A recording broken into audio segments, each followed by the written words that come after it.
Mike Guerin, CEO, AgForce Queensland Farmers Limited. What are AgForce's main priorities for agriculture that they would like to see announced in next week's state budget? AgForce Queensland Farmers has three key priorities for next week's budget, things that we'll be looking for that are important to industry.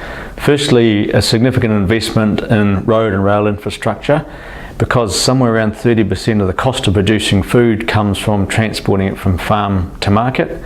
Secondly, continuing support around drought funding. A lot of our communities in their sixth year of drought, it is incredibly tough, and support to farming families and communities through that drought is very important to us. And thirdly, continued support around wild dog fencing. We know that the re-emergence of the sheep industry, making the most of the lift and wool price, relies on controlling wild dogs and allowing sheep farmers to get on with the business of growing wool. What are some other initiatives AgForce would like to see featured in the state budget? We'd be very keen to see three other things in the state budget. Firstly, the quad bike safety rebate program that our counterparts in places like Victoria already enjoy. It's a very important safety issue for farming, and support to that rebate program would be welcomed by industry.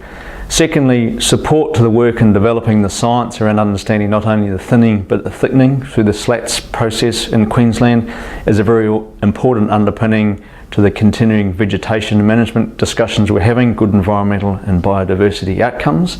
And thirdly, there's a very strong and good education program to teach our children about where their food and fibre comes from, supported by the government through the Schools to Industry Partnership program. To have that programming become permanent would provide an enormous boost to the support around education for industry.